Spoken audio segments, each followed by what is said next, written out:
கர்த்தராகிய இயேசு கிறிஸ்து நல்லவர். கர்த்தருடைய பரிசுத்த நாமத்துக்கு மகிமை உண்டாகட்டும். மத்தேயு சுவிசேஷ புத்தகம் 17வது அதிகாரம் 20வது வசனத்தை வாசிக்கலாம். மத்தேயு சுவிசேஷம் 17:20.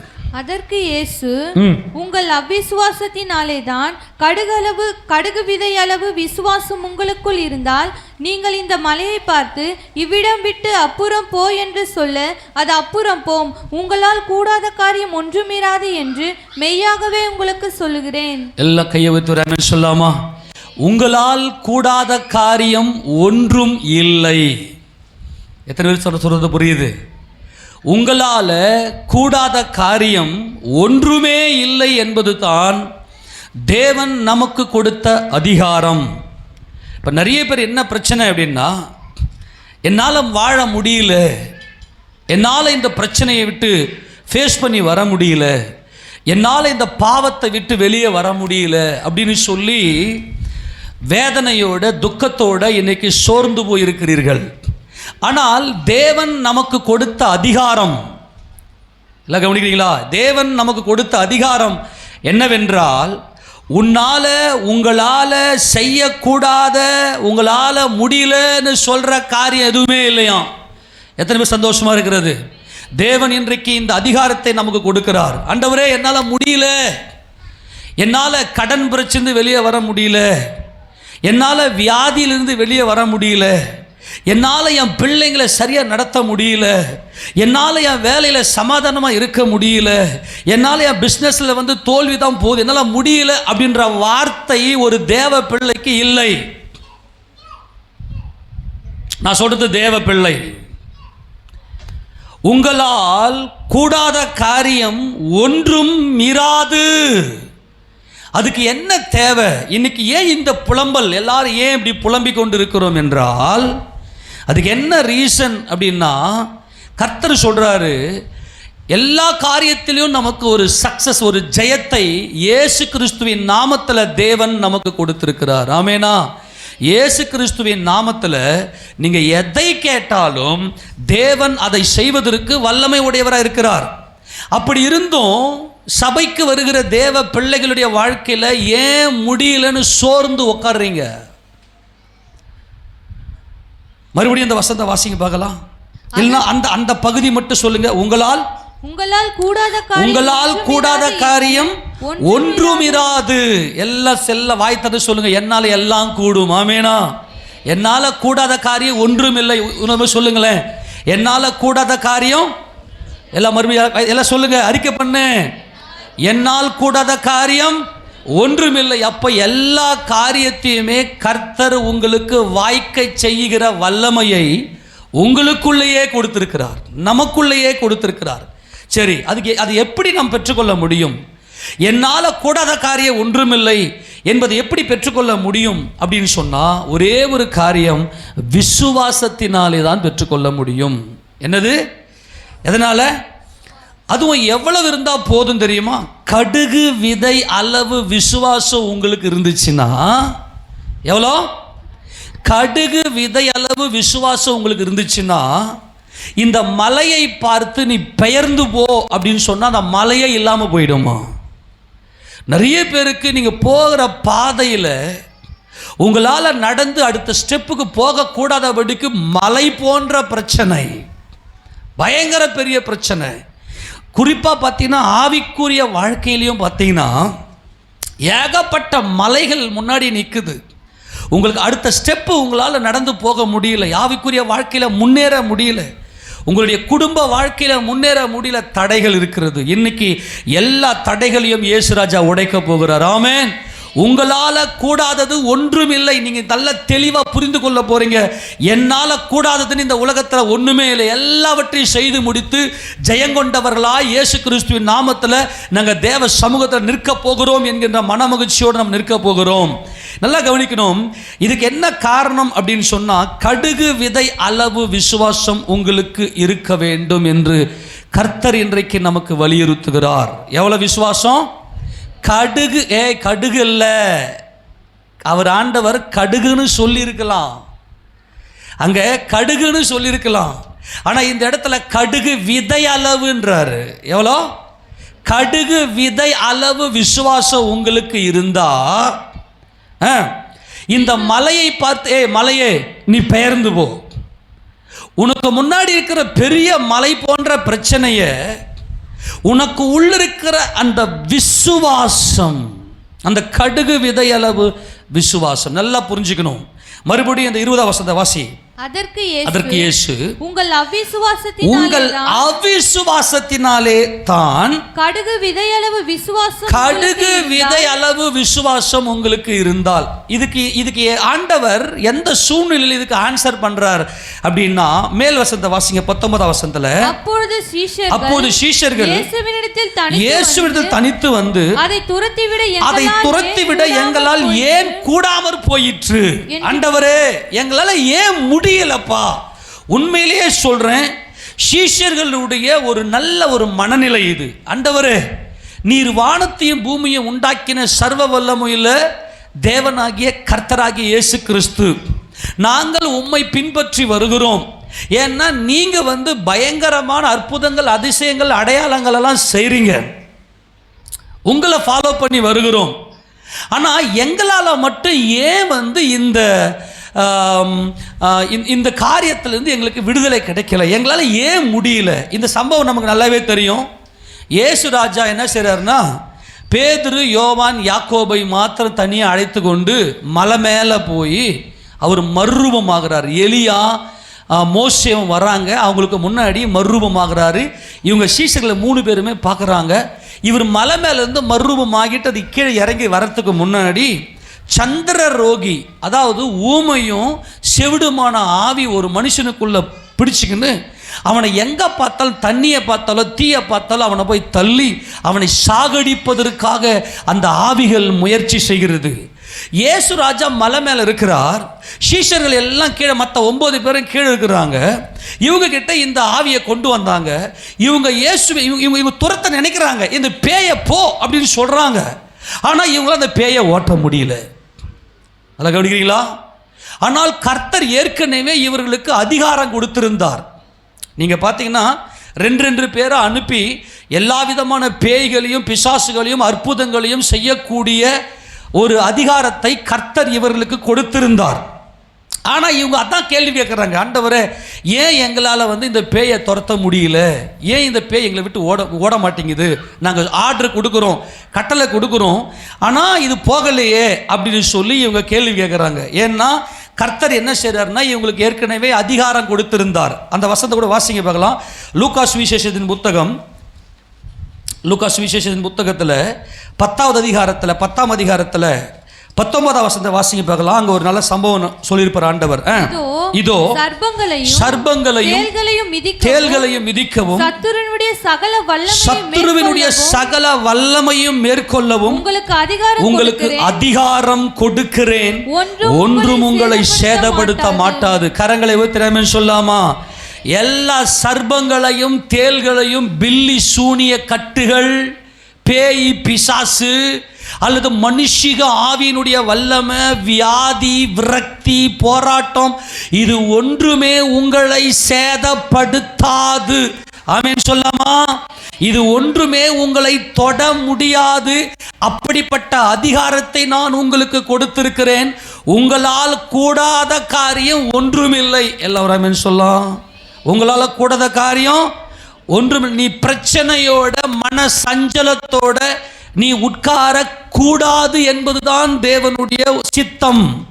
உன்னை குறித்த தேவ சித்தம் என்ன அப்படின்னா, உன் மனம் சஞ்சலப்பட்டு வேதனைப்பட்டு துக்கப்பட்டுலாம் உட்கார கூடாது. அப்படி இருக்கும்னா நீ தேவ பிள்ளை அல்ல. தேவனுடைய பிள்ளை மன மகிழ்ச்சியினால், நித்திய மகிழ்ச்சியினால், கம்பீரத்தோட தேவன் தம்மை குறித்த தேவ சித்தத்தை செய்து முடித்தவர்களாய் மன மகிழ்ச்சியாக இருக்க வேண்டும். ஆனால் இவங்க சீஷர்கள் கேட்குறாங்க, ஆண்டவரே, ஒன்று உங்களை சேதப்படுத்தாது, சகல அதிகாரத்தை கொடுத்தீங்களே. ஆண்டவர் சொல்லி அதிகாரம் கொடுத்துட்டாரு, இந்தாப்பா நீங்கள் போயிட்டு என்ன செஞ்சாலும் அந்த காரியத்தை வாய்க்க செய்வார் அப்படின்னு. ஆனால் இப்போ இந்த பேயை இவங்க போய் துரத்த நினைக்கிறாங்க, போக மாட்டேங்குது.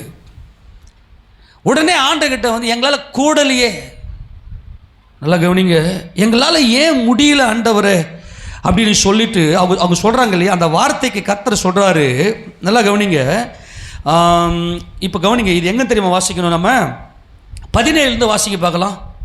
இல்லை 16 வாசி, திருப்பிங்க. மத்திய 17ஆம் அதிகாரம் 16 வாசிங்க.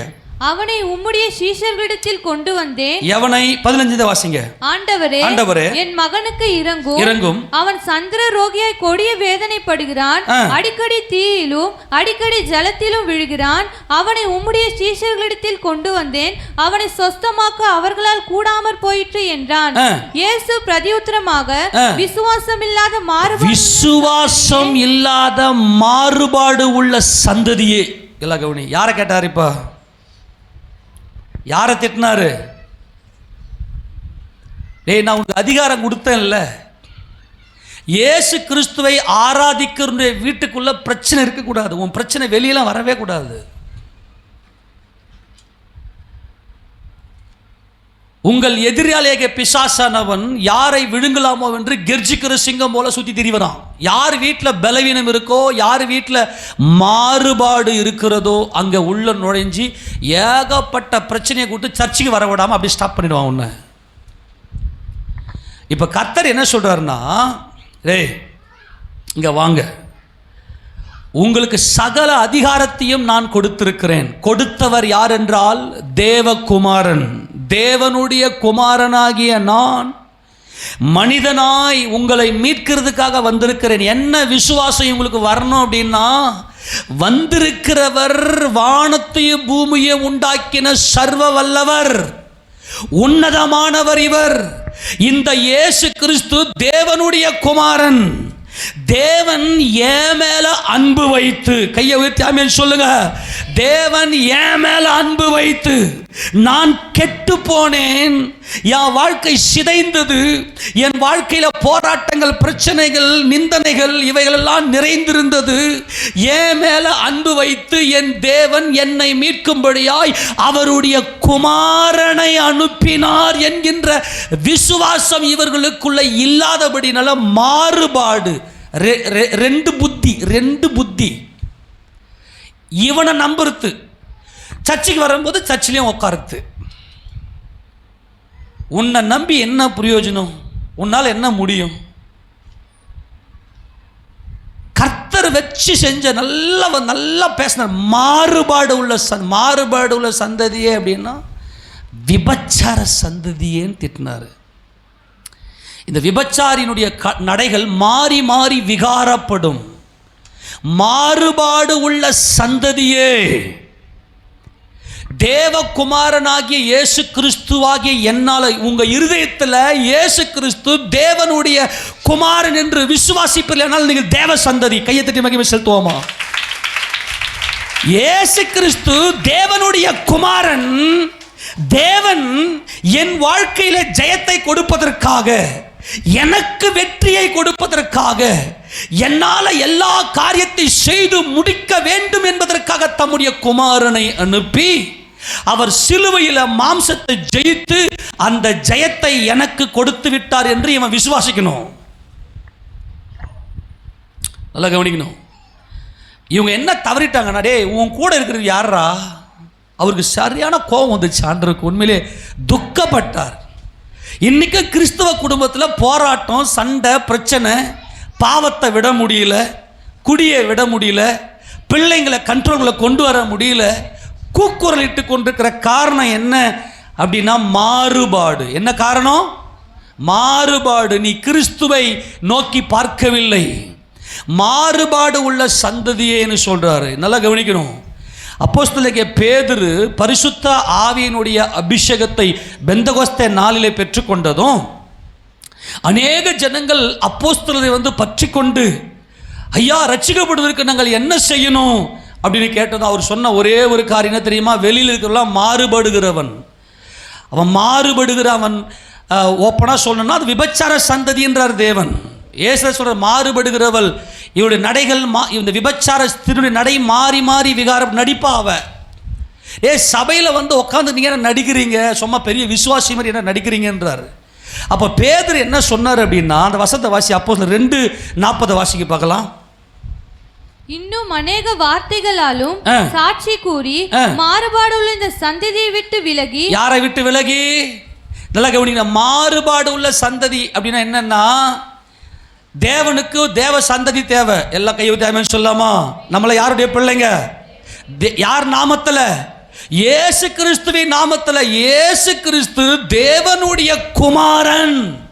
யாருடைய குமாரன்? இயேசு கிறிஸ்து தேவன். அவர் பெற்று கொடுத்த வெற்றி எனக்குன்னு வெற்றி எடுத்துக்கங்க. அவர் சிலுவையில சம்பாதித்த வெற்றி எனக்குன்னு விசுவாசியுங்க. நான் உனக்கு என்ன கொடுத்தேன்? இயேசு கிறிஸ்துவை விசுவாசிக்கிற உனக்கு எல்லாம் கூடும். ஆமெனா? உன்னால கூடாதது என்று எதுவுமே இல்லை. அவர் இயேசு ராஜாவுக்கு எப்படி அந்த அந்த இடத்துல தெரியுமா? அன்பு கலந்த கோபம். அன்பு. டே, நான் உங்களை அப்பாவுக்கிட்ட கொண்டு போகத்தானே வந்தேன். நீ தேவ வசனத்தை பெற்றுக்கொண்டவர்கள் தேவர்கள். உன்னால முடியலன்னு சொல்லக்கூடாது. நீ என் குடும்பத்தில் பிரச்சனை சொல்லக்கூடாது.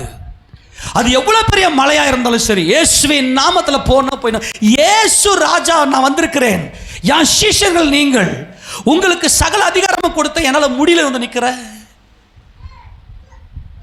உன் குடும்பம் இன்னைக்கு எவ்வளவு ஊழியம் செய்யணும் தெரியுமா? இன்னைக்கு குடும்பம் ஏசப்பாக்கு எப்படி ஊழியம் செய்யணும் தெரியுமா? இன்னைக்கு நீங்க ஏன் ஆண்டவர் என்னால முடியல, ஏன் ஆண்டவர் என் குடும்ப சமாதானம் வரல, ஏன் என் பிள்ளைங்களை கண்ட்ரோல்ல கொண்டு வர முடியல? பிள்ளைங்க தான் முக்கியம். அதுதான் பிசாசு ரொம்ப பிள்ளைங்களை சூப்பரா தாக்குவான், பயங்கரமா. அப்படி செல்லம், நிறைய செல்லம். உன் செல்லம், அவங்கெல்லாம் உன் செல்லத்தில் வளர்ப்ப. அந்த பிள்ளைக்கு நல்லா வசனம் சொல்லி தூங்க விடக்கூடாது. பிள்ளைங்களை நல்லா ஒரு 6 மணி நேரம் 7 மணி நேரம் தூக்கம் போதும். மீதி எழுப்பி நல்லா வசனத்தை ஒப்பு நல்லா ஜபத்தில் உட்கார வச்சு நல்லா வேத வசனத்தை கற்றுக்குது. இதில் தான் தெரியும் உன் ஒழுக்கம் எல்லாம், உன் விசுவாசனால தான் தெரிஞ்சிடும். நீ மாறுபாடு உள்ளவனா தான் உன் பிள்ளை மேலே கண்ணு இருக்காது. நீ மாறுபாடு உள்ள சந்ததி. ஆனால் தேவன் சொல்ற மாறுபாடு உள்ள சந்ததியை விட்டு விலகி உங்களை ரட்சித்துக் கொள்ளுங்கள். வெளியே இருக்கிற உலகத்தான் வாழ்க்கை வேணாம், வெளியே இருக்கிற உலகத்தான் வாழ்க்கை வேணாம் என்று தேவன் சொல்கிறார். மாறுபாடு உள்ள சந்ததியை விட்டு நீங்கள் தேவனுக்கென்று விலகி வந்து விடுங்கள். நீங்கள் தேவ சந்ததி. இயேசு கிறிஸ்துவின் நாமத்தில் உங்களால் எல்லாம் கூடும். உங்களால் கூடாதது என்று ஒன்றுமே இல்லை. அப்படிப்பட்ட அதிகாரத்தை தேவன் நமக்கு கொடுத்திருக்கிறார். அங்கே மறுபடியும் திருப்பி வாசிங்க 17ஆம் அதிகாரத்தில் ஏசப்பா சொல்றாரு. இயேசு பிரதியுத்தரமாக, விசுவாசம் இல்லாத நல்லா கவனிங்க, அற்ப விசுவாசியன்னு ஒன்று திட்டுவாரு. அற்ப விசுவாசின்னு ஏதோ கொஞ்சோன்று இருக்குது விசுவாசம், ஏதோ கொஞ்சம் இருக்குது விசுவாசத்தில் பூர்ணப்படலை. ஆனால் இந்த இடத்துல நீ என்னால் முடியல, எல்லாரும் சொல்லு, என்னால் முடியல அப்படின்னா உனக்குள்ள என்னதான் இல்லை? என்ன இல்லை? சும்மாங்காட்டியே வந்து நடிக்கிற, சபைக்குள்ளே வந்து உக்காந்துக்கின்னு கிறிஸ்துவ மாதிரி கையில் பைபிள் வச்சு நடிக்கிற, வெளியே போனதும் உன் தாறுமாறான வேலைகளை காட்டுற. விசுவாசமே இல்லாத மாறுபாடு உள்ள சந்ததியே. அவர் ஏன் அப்படி சொன்னா தெரியுமா? அவருக்குள்ள வேதனை. என் தேவனுக்கு நீ தேவை. உன்னை மீட்கிறதுக்காக, உன் வாழ்க்கையில சமாதானத்தை கொடுக்கிறதுக்காக என்னை அனுப்பினார். என்னை விசுவாசித்தால் நீ பிழைப்பாய். ஆமேனா? அப்ப இவங்களுக்குள்ள என்ன இல்லைன்னா இயேசு கிறிஸ்துவை குறித்த வெளிச்சம் இல்லை. ஏன்னா பரிசுத்த ஆவியானுடைய அபிஷேகம் அன்னைக்கு வரைக்கும் அருளப்படலை. அதனால தான் சீசர்களை பக்கத்திலேயே வச்சுக்கின்னு எல்லாத்தையும் காட்டினாரு. இவனுங்க நல்லா தின்னாங்க, தூங்கினாங்க, அவ்வளோதான். அவங்களுக்கு ஒரு தெளிவு கிடைக்கல. இவர் யார் என்கின்ற ஆராய்ச்சி இல்லை இவர்களுக்குள்ள. அப்போ மாறுபட சந்ததின்னு சொல்லிட்டு எதுவரைக்கும் நான் உங்களோட இருப்பேன். வாசியத, எதுவரைக்கும் நான் உங்களோடு இருப்பேன், எதுவரைக்கும் உங்களிடத்தில் பொறுமையா இருப்பேன். எதுவரைக்கும் நான் உங்ககிட்ட பொறுமையா இருப்பேன்டா. இன்னைக்காவது நீ அந்த அதிகாரம் வந்துடும். இன்னைக்காவது உனக்கு இருக்கிற அதிகாரத்தை நீ பெற்றுக்கொள்ளுவ. இன்னைக்காகிலும் நீ தேவனுடைய பிள்ளையாய் மலை போல நிற்கிற எல்லா பிரச்சனைகளையும் நீ தகர்த்தெறிந்து விட்டு தேவனுக்கென்று நீ ஓடுவ. அப்படி உன் மேல பொறுமையாய் பொறுமையாய் பொறுமையாய் ஒவ்வொரு நாளும் பொறுமையாய் என்னை நோக்கி பார், நீ பிழைப்பாய். ஒவ்வொரு நாளும் வீட்டுக்குள்ள கர்த்தர் வந்து காத்திருக்கிறார். என்னை நோக்கி பார், நானே சகல அதிகாரமும் உடையவர், வானத்திலும் பூமியிலும் சகல அதிகாரம் உடையவர் நான்.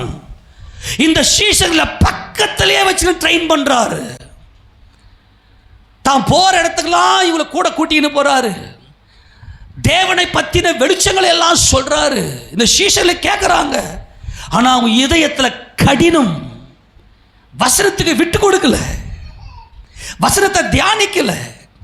இயேசு கிறிஸ்து யார் என்பதை கிட்ட நின்று பார்க்க தவறிவிட்டார்கள். எதுவரைக்கும் நான் உங்ககிட்ட பொறுமையா இருப்பேன்? தேவன் நமக்கு சுயாதீன சித்தத்தை கொடுத்திருக்கிறார். இயேசு கிறிஸ்து தேவனுடைய குமாரன் என்று விசுவாசிக்கிறவனால எல்லாம் கூடும். அல்லேலூயா.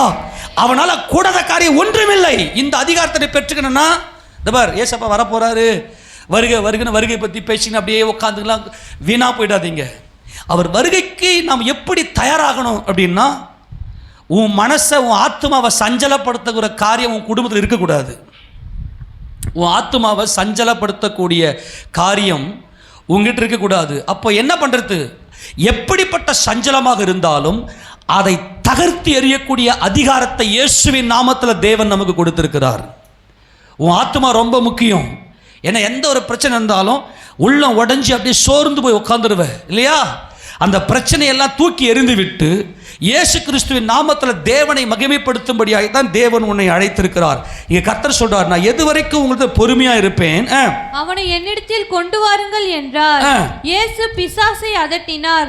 உடனே அது அவனை விட்டு புறப்பட்டது. அந்நேரமே அந்த இளைஞன் சொஸ்தமானான். கையை உயர்த்தி ஒரு ஆமென் சொல்லாமா? இயேசுவின் நாமத்தில் எல்லா அந்தகாரங்களும் பிசாசுகளும் ஒன்றும் அவருக்கு முன்னாடி நிற்க முடியாது. அந்த பேய் உடனே போயிடுச்சு. உடனே இவங்க வந்து கேட்குறாங்க, இப்பதான் ஆண்டவரே. அப்பொழுது சீஷர்கள் இயேசுவினிடத்தில் தனித்து வந்து அதை துரத்திவிட எங்களால் ஏன் கூடாமற் போயிற்று என்று கேட்டார்கள். அதற்கு இயேசு, உங்கள் அவிசுவாசத்தின் தெளிவா சொல்லிட்டாரு, உங்களுக்கு விசுவாசமே இல்லடாயாப்பா. உங்க அவிசுவாசத்தான் உங்களுக்கு இந்த பேய் என்ன பண்ண முடியல, துரத்த முடியல. அப்ப விசுவாசத்துக்கு என்ன பண்ணணும்? வாசி, கடுகு விதை அளவு. நல்லது, கடுகு. நல்லா கவனிக்கணும். கடுகுன்னு சொல்லியிருந்தா பரவாயில்ல. இங்க ஆண்டவர் வந்து கடுகு விதைன்றாரு. கடுகு அப்படின்னா என்னன்னா, இருக்கிறதுலையே ரொம்ப சின்னது எது? நம்ம பயன்படுத்துகிற பொருள் ரொம்ப சின்னது எது? கடுகு. அந்த கடுகு விதை. விதை எதை குறிக்குது? வசனம். அல்லேலூயா. இந்த வேத வசனம், வேதத்தில் இருக்கிற வசனம் எல்லாம் உலகத்தின் பார்வைக்கு ரொம்ப சின்னது. இதுக்கு வேல்யூ கொடுக்காத உலகம். நீ உலகத்தில் இருக்கிறப்பா, எல்லாம் கவனி, நீ உலகத்தில் இருக்கிற. கடுகு விதை அளவு விசுவாசம் உனக்கு உள்ளே இருக்குமே ஆனால் அந்த வசனம் யாரு? இயேசுராஜன். அல்லேலூயா. ஆதியிலே வார்த்தை இருந்தது, அந்த வார்த்தை தேவனிடத்தில் இருந்தது, அந்த வார்த்தை தேவனாய் இருந்தது. அந்த வார்த்தை மாம்சமாகி கிருபையினாலும் சத்தியத்தினாலும் நிறைந்தவராய் நமக்கு உள்ளே வாசம் பண்ணினார். உனக்கு உள்ள வந்து வாசம் பண்ண விரும்புகிறேன் நான். உனக்கு உள்ள இயேசு வந்துட்டார்னா உன்னால கூடாத காரியம் ஒன்றுமில்லை. கையை தட்டி மகிமை செலுத்துவோமா? இப்ப கர்த்தர் என்ன சொன்னார்னா, கடுகு விதை அளவு அந்த விசுவாசம். என்ன அர்த்தம்? பைபிள் இருக்கிற ஏதோ ஒரு வசனத்தை எடுத்து ஆராய்ச்சி பண்ணி இது இயேசு, ஆமெனா, இந்த வேத வசனம் இது இயேசு, இந்த வசனத்துக்குள்ள இயேசு கிறிஸ்து இருக்கிறார், இந்த வசனத்தை இயேசு கிறிஸ்து இப்படி நிறைவேற்றினார் அப்படின்னு சொல்லி உன் இருதயத்துக்குள்ள அந்த வசனத்தை அப்படியே தியானிப்ப பாரு. அப்படியே தியானிச்சு உள்ள வருவப்பாரு. அப்படியே கிறிஸ்துவின் ஜீவன், அவருடைய வல்லம், அவருடைய வெற்றி உன் இருதயத்துக்குள்ள வந்துடும். உனக்குள்ள விசுவாசம் பெருகிடும். உன் கண்ணுக்கு முன்னாடி நல்ல கவனிங்க, தேவன் உனக்கான, உனக்கு உரிய, உனக்கு சொந்தமான எல்லாவற்றையும் உனக்கு முன்னாடி வச்சிருக்கிறாரு. அதை உன் மாம்ச கண்ணில் பார்க்கறதுனால தான் போராட்டம். ஆவியின் கண்ணில், விசுவாச கண்ணை திறந்து பார்த்தோன்னா எல்லாம் உனக்கு ஓப்பனில் தான் இருக்குது. அல்லேலூயா. எல்லாம் உனக்கு ஓப்பனில் தான், வெளியே தான் இருக்குது. கடுகு விதை அளவு விசுவாசம் உனக்கு இருந்தால், இந்த சம்பவத்தை, இந்த கடுகு விதைன்னு சொல்றத மார்க்கு சுவிசேஷ புத்தகம் 4ஆம் அதிகாரம் 30வது வசனத்திலிருந்து வாசிக்க பார்க்கலாம். மார்க்கு சுவிசேஷம் 4:30 வாசிக்க பார்க்கலாம். இதே சம்பவம்.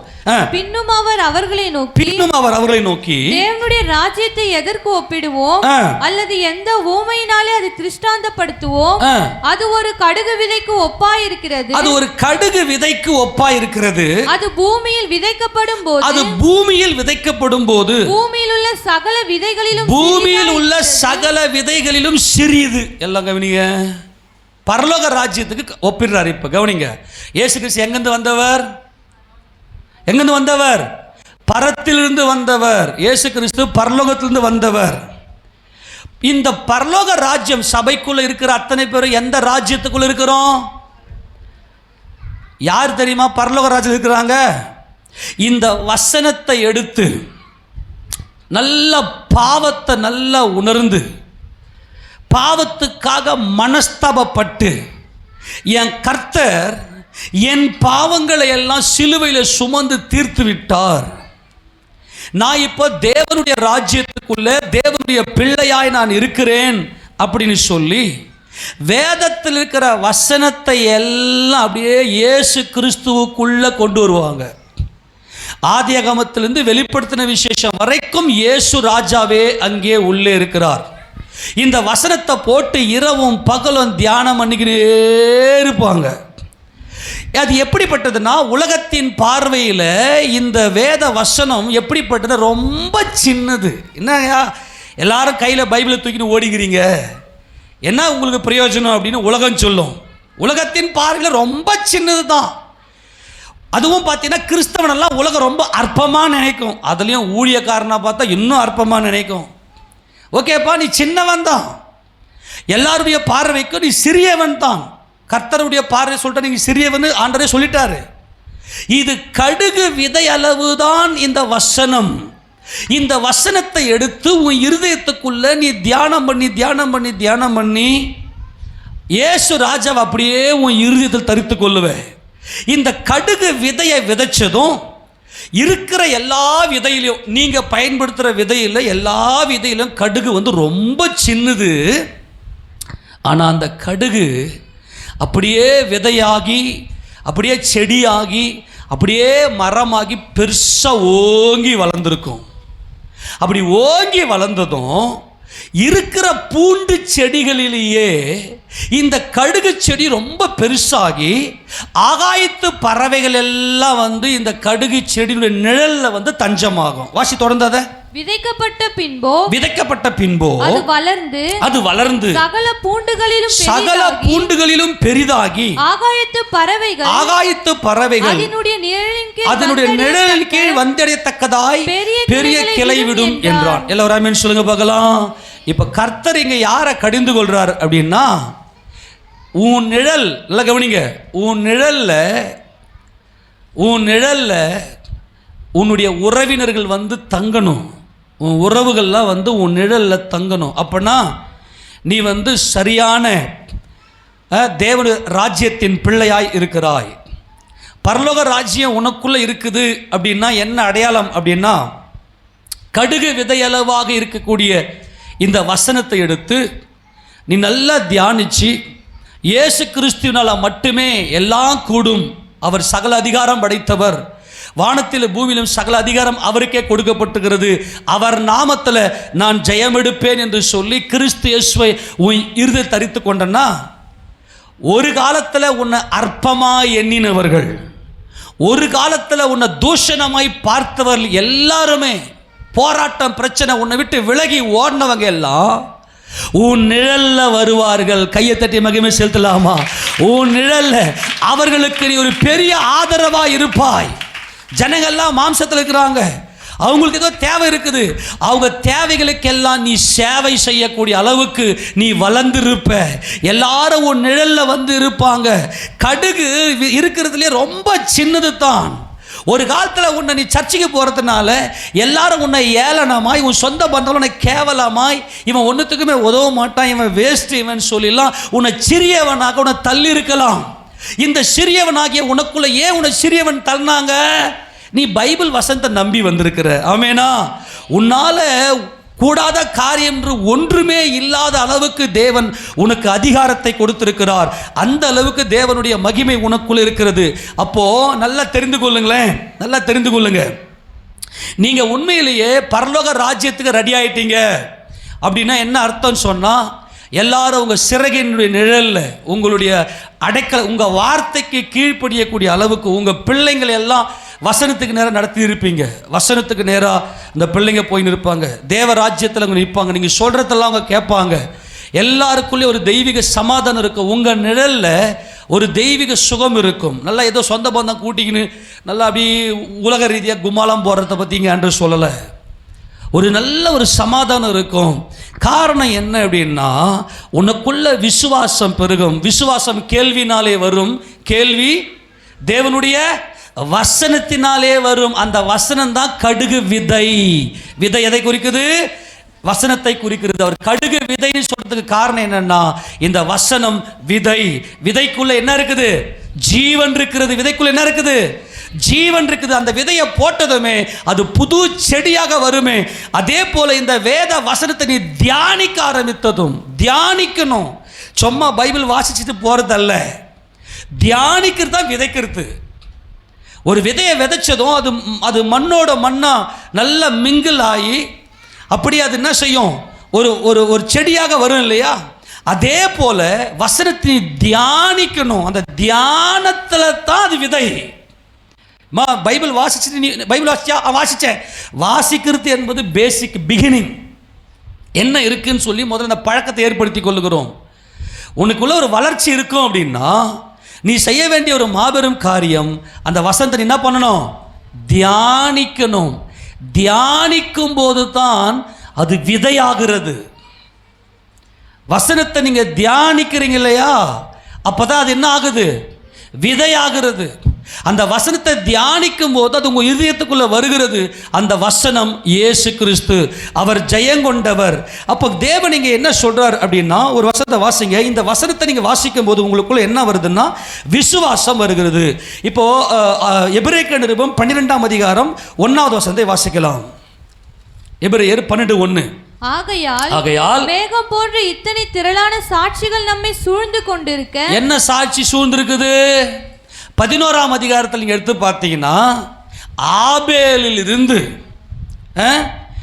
ஆபேலிருந்து தாவீது, அப்புறமா எல்லார பற்றி தாவீது வரைக்கும் நீங்கள் பார்த்தீங்கன்னா, அதுக்கு பின்னாடி இருக்கக்கூடிய எல்லா பரிசுத்தவான்களையும் பார்த்தீங்கன்னா, விசுவாசத்தினாலே அவர்கள் எப்படி எல்லாத்தையும் ஜெயித்தாங்க, விசுவாசத்தினாலே அவர்கள் எப்படி எல்லாவற்றையும் மேற்கொண்டார்கள் என்பதை குறித்து ஒரு பெரிய லிஸ்ட்டை போட்டுட்டு இப்போ சொல்றாரு, மேகம் போன்ற இத்தனை திரளான சாட்சிகள் நம்மை சூழ்ந்து கொண்டிருக்க பாரமான யாவற்றையும், எல்லாம் சொல்லுங்க, எதை தள்ளணும்? பாரமான யாவற்றையும் நம்மை சுற்றி நெருங்கி நிற்கிற பாவத்தையும் தள்ளிவிட்டு. எல்லாம் கவனிக்கிறீங்களா? பாரம், உன் இருதயத்துக்குள்ள பாரம் இருக்கக்கூடாது. ஆமேனா? தேவனுடைய பிள்ளைகளுடைய இருதயத்தில் என்ன இருக்கக்கூடாது? பாரம் இருக்கக்கூடாது. உன் ஆத்துமாவில் பாரம் இருக்கக்கூடாது, சஞ்சலம் இருக்கக்கூடாது. உன் ஆத்துமாவை சஞ்சலப்படுத்துகிற யாரையும் நீ விட்டு வைக்கக்கூடாது. இயேசு கிறிஸ்துவின் நாமத்தில் நீ ஜெயம் எடுக்க வேண்டும். பாரமான யாவற்றையும் நம்மை சுற்றி நெருங்கி நிற்கிற பாவத்தையும் தள்ளிவிட்டு விசுவாசத்தை துவக்குகிறவரும் முடிக்கிறவருமாய் இருக்கிற இயேசுவை நோக்கி கையை தட்டி மகிமை செலுத்தலாமா? நீ விசுவாசம் அப்படின்னாவே, நீ ஒரு விசுவாசி அப்படின்னாவே, இயேசு தேவனுடைய குமாரன். அல்லேலூயா! இயேசு கிறிஸ்து தேவனுடைய குமாரன் என்று நீ விசுவாசிக்கும் போது தேவ அன்பு உனக்குள்ளே பூர்ணப்படுகிறது. தேவன் எனக்கு என் இருதயத்துக்குள் இருக்கிற எல்லா பாரங்களையும், மலை போன்ற பாரங்கள், சில பேரை பார்த்தீங்கன்னா மன அழுத்தத்தில் வெளியே சொல்ல முடியாமல் உள்ளுக்குள்ளே குமுறி குமுறி அழுது வேதனைப்பட்டு ஏதோ ஒரு பாரம் அவர்களுக்குள்ள அழுத்திக்கினே இருக்கும். சில பேர் பாவத்தை விட்டு வெளியே வர முடியாது. நீ சபைக்குள்ள தான் இருப்ப, கர்த்தர் உன்னை நேசிக்கிறார். ஆமெனா? நீ அதிலிருந்து விடுதலை ஆக வேண்டும். இந்த இருதயத்துக்குள் இருக்கிற அந்த பாரத்தையும் உன்னை சுற்றி நெருங்கி நிற்கிற பாவத்தையும் தள்ளணும்னா உன் கண்ணு இயேசு கிறிஸ்துவின் மேலேயே இருக்க வேண்டும். அந்த இயேசு கிறிஸ்து எங்க இருக்கிறனா? வசனத்தில் இருக்கிறார். வசனம் தான் இயேசு கிறிஸ்து. அவருக்குள்ள ஜெயம் இருக்கிறது. அவர் ஜெயங்கொண்ட இயேசு கிறிஸ்து. அங்கே சொல்லுகிறது, இயேசு கிறிஸ்துவை நோக்கி நமக்கு நியமித்திருக்கிற ஓட்டத்தில் பொறுமையோடே ஓட கடவோம். அல்லேலூயா! அப்போ இந்த சீஷர்களை கர்த்தர் ஏன் அப்படி திட்டுறாருனா, மாறுபாடு உள்ள சந்ததியேன்னு ஏன் திட்டுறாருனா, உனக்கு உள்ள நான் தேவனுடைய குமாரன் என்று விசுவாசிக்கிற விசுவாசம் இல்லாமல் போச்சேடா அப்படின்னு சொல்லி அவர் என்ன பண்ணுறாரு? திட்டுறாரு. இன்றைக்கும் கர்த்தர் உங்களை பார்த்து கடிந்து கொள்கிறார். எதுக்கு?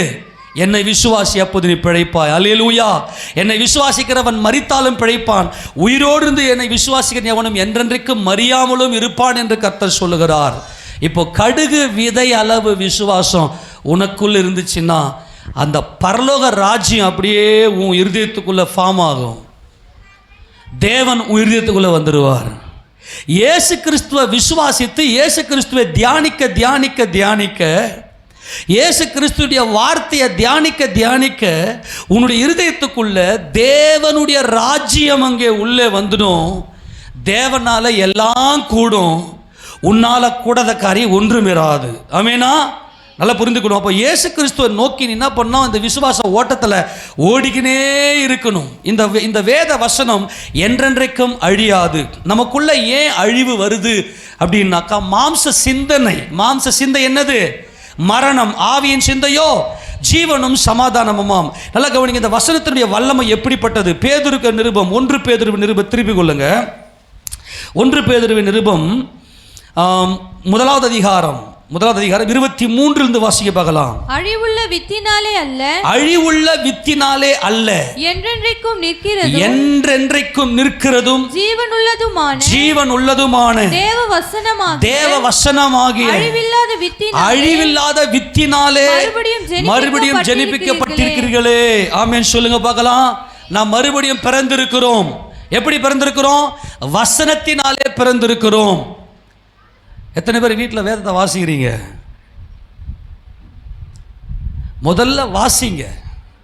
முதல்ல வேதத்தை வாசிங்க. அடுத்தது அந்த வாசித்த அந்த வேதத்தை பரிசுத்த ஆவியானவர் உங்கள் சிந்தனையில் கொண்டு வருவார். நீங்கள் உண்மையிலேயே மறுபடியும் பிறந்திருக்கிறது உண்மையானால் நீங்கள் உங்களை செக் பண்ணிக்கங்க. காலம் முடிஞ்சு போச்சு. ஏசாப்பாடைய ராஜ்யம் சீக்கிரம் வருது. கடுகு விதை வளர்ந்து அது மரமாகி அநேக பறவைகள் வந்து உன்னுடைய நிழலில், உன் மரத்தை நிழலில் வந்து தங்கக்கூடிய அளவுக்கு இருக்குதான்னு செக் பண்ணிக்கங்க. அப்படி இருக்குது அப்படின்னு சொன்னால் நீ வந்து சரியான தேவ ராஜ்யத்துக்குள்ளே இருக்கிற. அந்த மாம்சம் செத்து போயிடுச்சு. மாம்சம் செத்துட்டு ஆவிக்குரிய தேவ ராஜ்யத்துக்குள்ளே நீ வந்திருக்கிற. ஏன்னா அழிவுள்ள வித்து மாம்சம் அழிஞ்சிடும். தேவன் என்றென்றைக்கும் நிலைத்திருக்கிறவர், அவர் நித்தியமானவர். ஆமேனா? அங்க சொல்றாரு பாருங்க, அழிவுள்ள வித்தினாலே அல்ல என்றென்றைக்கும் நிற்கிறதும் ஜீவன் உள்ளதுமான தேவ வசனமாகிய அழிவில்லாத வித்தினாலே மறுபடியும் ஜெனிப்பிக்கப்பட்டிருக்கிறீர்களே. மாம்சமெல்லாம் புல்லை போலவும் மனுஷருடைய மகிமை எல்லாம் புல்லின் பூவை போலவும் உதிர்கிறது. புல் உலர்ந்தது, அதன் பூவும் உதிர்ந்தது. எல்லாம் கவனிக்கிறீங்களா? மாம்சம் எல்லாம் என்னவா? புல்லாம். இங்க என்ன உனக்கு பெரிய அழகு? அவருடைய மேன்மை எல்லாம் புல்லின் பூவாம். இந்த மாம்சத்தை குறித்து உனக்கு என்ன பெரிய பெருமை? தேவ சமூகத்தில் வரும்போது பயபக்தியோடு வந்து உட்காரணும். அப்படியே நெலிஞ்சிக்கின்னு சுழிச்சிக்கின்னு. ஒரு பயம் இருக்குதா? எல்லாம் நேரம் என்ன பார்த்தா மாதிரி உட்காரலாமே, ஏன் சைடில் திரும்புறீங்க? இல்லை நேரம் என்ன பார்த்தா மாதிரி உட்காருங்க. இதில் என்ன பிரச்சனை உங்களுக்கு? இது நீங்கள் ஜீவனுள்ள வித்து. யாருக்கும் பயம் இல்லை. இதை பாருங்களேன், இப்போது ஃப்ளைட்டில் போயிட்டு ஆக்சிடெண்ட் ஆகி ஏறக்குறைய 242 பேருக்கு மேலே செத்து போயிட்டாங்க. அதை போனவங்கள மேக்சிமம் நிறையாலேருந்து இருங்கலாம். இப்போ யார் இப்போ அதை பார்த்துட்டு இப்போ ஃப்ளைட்டில் போக மாட்டேன்னு இருக்கிறாங்க? மனுஷனுக்கு அவனுக்கு தலைவலி வந்தால் தான் அவனுக்கே அது புரியும், அதோடைய வலி என்னன்னு. இந்த நரகம்னா எப்பேற்பட்டதுன்னு உட்காந்து யாருக்கும் கற்பனை பண்ண தெரியல. தேவன் அதிலிருந்து என்னை எப்படி கிருபையாய் மீட்டுகிற தம்முடைய குமாரனை அனுப்பின்னு தெரியல. இங்கே வந்து உட்காந்துக்கின்னு சிலுமை சொல்லாமல் உட்காந்துக்கிறீங்க. ஒரு தேவ பயம் இல்லை. மாம்சம் எல்லாம் அழிஞ்சிரும்பா. கவுனி, இங்கே நீ பண்ணுற ஆக்ஷன் எல்லாம் அங்கே பாதாளத்தில் செல்லாதுன்ற ஆண்டவர். உனக்குள்ள கடுகு விதை அளவு விசுவாசம் இருக்கும் என்னால் அது வளர்ந்து பெரிதாகி மரமாகி எல்லாம் உன் நிழலில் வந்து தஞ்சம் அடைஞ்சிருக்கணும். இன்னைக்கு உன் நிழலில் எல்லாம் வந்திருக்கணும். இன்னைக்கு உன் குடும்பத்தை சேர்த்து பிடிச்சிருக்கணும். எல்லா பகையும் ஒழிஞ்சிருக்கணும். உனக்கு பகையே இல்லாத ஒரு சமாதான வாழ்க்கை உனக்குள்ள வந்திருக்கணும். ஏன்னா நீ உண்மையிலேயே இயேசு கிறிஸ்துவை விசுவாசிப்பது உண்மையானால், இயேசு கிறிஸ்து தேவனுடைய குமாரன் என்று விசுவாசிப்பது உண்மையானால் நீ என்ன செய்திருக்கணும் அப்படின்னா, மாம்சம் எல்லாம் புல்ல போல் அழிஞ்சிடும். அதனுடைய மகிமை எல்லாம், மாம்சத்தினுடைய மகிமை, உன் பேர், உன் அறிவு, உன் அழகு, உன் காசு பணம், நீ படித்து நல்லா உன் புத்தியில் ஏற்றிக்கணும், இது எல்லாம் அழிஞ்சிரும். கவனிக்கிறீங்களா? எல்லாம் அழிஞ்சிரும். மாறுபாடு உள்ள சந்ததியே, நான் எது வரைக்கும் பொறுமையா இருப்பேன்? உங்களுக்குள்ள தேவனுடைய குமாரன் என்கின்ற அதிகாரம் ஏன் உங்களுக்குள்ள வரல? இயேசு கிறிஸ்து நாமத்துல தேவனை அப்பா என்று கூப்பிடுகிற அதிகாரத்தை ஏன் நீங்க பெற்றுக்கொள்ளவில்லை என்று கர்த்தர் கேட்கிறாரு. அதுக்கு என்ன ரீசனு? வசனத்தை தியானிக்கிற பக்குவம் வரல இன்னும் உங்களுக்கு. இன்னமும் அந்த மாம்ச சிந்தனை. அவன் என்ன கேட்குறான் அந்த சீஷன் போய், ஏன் எங்களால் முடியல? உன்னால் எது முடியும் சொல்லு பார்க்கலாம். நீ வரும் மாம்சம ரத்தமோ, இன்னைக்கு வரைக்கும் தேவனை அறியாதிருந்த காலத்திலும் அவருடைய கிருபை தான் உன் மேலே பூர்ணமாக இருந்துச்சு. அதை உணர்ந்து கொள்ளுங்க. மெய்ப்பொருளை அறியாத காலத்திலும் என்னை மெய்யாக காத்தவர் இயேசு கிறிஸ்து. ஆமேனா? நல்லா கவனிங்க, எல்லாம் உதிர்ந்து போயிடும். அப்புறம் 25 வாசிங்க. கர்த்தருடைய வசனமோ என்றென்றைக்கும் நிலைத்திருக்கும், உங்களுக்கு சுவிசேஷமாய் அறிவிக்கப்பட்டு வருகிற வசனம் இதுவே. கர்த்தருடைய வசனம் என்றென்றைக்கும், எல்லா கையை தாய்மைன்னு சொல்லுங்களேன். எது நிலைத்திருக்கும்? கர்த்தருடைய வசனம். யார் அந்த வசனம்? இயேசு கிறிஸ்து. அதை உட்கார்ந்து நல்ல தியானி. இரவும் பகலும் கர்த்தருடைய வேதத்தில் தியானமா இருக்கிற மனுஷன் எப்படிப்பட்டவன்? அவன் பாக்கியவனா இருக்கிறான். அவன் நீர்க்காலில் ஓரமாய் நடப்பட்டு தன் காலத்தில் தன் கனியை கொடுத்து இலை உதிராதிருக்கிற மரத்தை போல் இருக்கிறான். அவன் செய்வதெல்லாம் வாய்க்கும். அவன் செய்வதெல்லாம் சொல்லு. அவன் செய்வதெல்லாம், அவன் செய்வதெல்லாம், அவன் செய்வதெல்லாம் என்னால் முடியலப்பான்னு சொல்லவே மாட்டான். நீ சபையில் வந்து உட்காந்துக்கின்னு என்னால் முடியல, என் குடும்ப பாரத்தை சுமக்க முடியல, என்னால் தாங்க முடியல, போராட்ட முடியல, பிரச்சனை முடியலன்னா பிரச்சனை யாருக்கிட்ட இருக்கு? உங்ககிட்ட தான் இருக்கு. இந்த வசனத்தில் இயேசு கிறிஸ்து மட்டுமே இருக்கிறார். அவர் பெற்றுக் கொடுத்த ஜெயம் உன் இருதயத்துக்குள்ள வந்து உட்காந்துக்கும். இப்போ வசனத்தை தியானம் பண்ணு.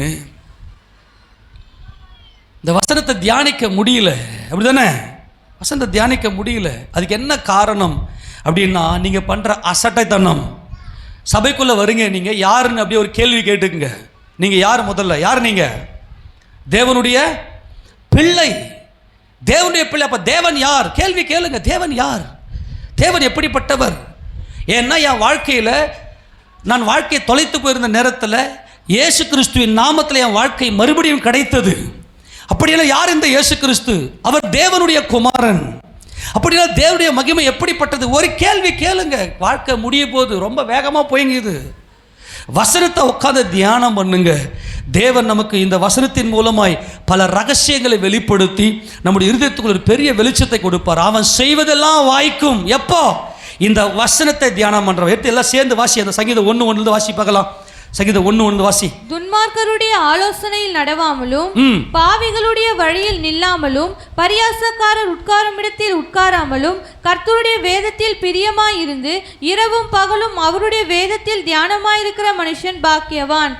அவன் நீர்க்கால்களின் ஓரமாய் நடப்பட்டு தன் காலத்தில் தன் கனியை தந்து இலை உதிராதிருக்கிற மரத்தை போல் இருப்பான்.